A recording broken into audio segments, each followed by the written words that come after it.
ఈ అబ్బాయి కళ్ళకి ఒక షెల్ విచిత్రంగా కనిపిస్తుంది. అది చాలా పురాతనమైంది అని ఆ అబ్బాయికి బాగా అర్థమవుతుంది. వెంటనే ఆ షాప్ ఆయన దగ్గరికి వెళ్ళి, "ఇది నేను కొనుక్కోవాలనుకుంటున్నాను" అనేసరికి, "ఇది 5,000" అని చెప్తాడు. 5,000 కదా! ఖచ్చితంగా దీంతో 50,00,000 వస్తాయి అని చెప్పి ఆ అబ్బాయి అనుకుంటాడు. ఎందుకంటే అది చాలా పూర్వమైంది. అందుకోసమని షాప్ ఓనర్‌తో బేరం ఆడుతూ ఉంటాడు.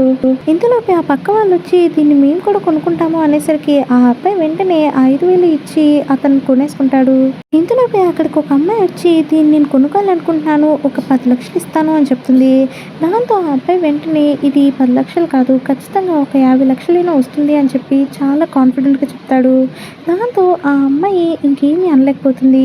"సరే అయితే నువ్వు యాంటిక్ షాప్‌లోనే అమ్ముకో" అని చెప్పి ఆ అబ్బాయితో చాలా పొగరుగా మాట్లాడుతుంది. ఆ అబ్బాయి అక్కడి నుంచి వెళ్ళిపోతుంటే తన ఫ్రెండ్ కలుస్తాడు. "హాయ్, నువ్వు ఎలాగున్నావు" అని చెప్పి అడుగుతూ ఉంటాడు ఆ అబ్బాయిని. అలాగే ఆ అబ్బాయితో చెప్తూ ఉంటాడు, "నేను దీన్ని 30,000 పెట్టి కొన్నాను. ఇదొక యాంటిక్ పీస్" అని చెప్పి చూపిస్తూ ఉంటాడు. వెంటనే ఆ అబ్బాయికి అర్థం కాదు. ఎందుకంటే ఆ అబ్బాయి దాన్ని పట్టుకొని చూస్తాడు.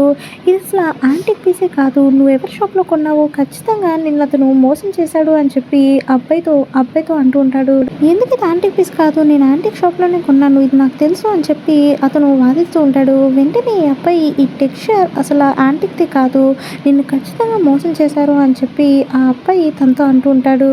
వెంటనే ఆ వ్యక్తికి కూడా అనిపిస్తుంది, ఇది నిజంగానే యాంటిక్ అయ్యుంటే ఖచ్చితంగా దీని కింద పేరు రాసుండదు అని చెప్పి అతను పేరు అది చూసి, ఈ టెక్స్చర్ కూడా ఇప్పటి రోజులదే అయ్యుంటుంది. నేను ఇలా మోసపోయానేంటి అని చెప్పి వెంటనే ఆ షాప్‌కి వెళ్తాడు.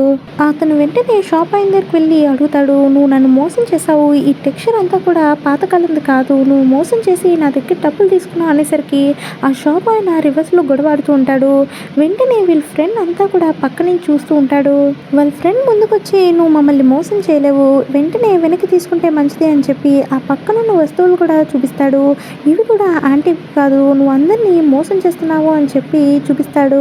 దాంతో అక్కడ ఉన్న వాళ్ళందరికీ కూడా అర్థమవుతుంది. వెంటనే షాప్ ఓనర్ పైన దాడి చేస్తారు. వెంటనే షాప్ ఓనర్‌కి ఏం చేయాలో తెలియక సారీ చెప్పి వాళ్ళకి ఆ అమౌంట్‌ని ఇచ్చేస్తారు.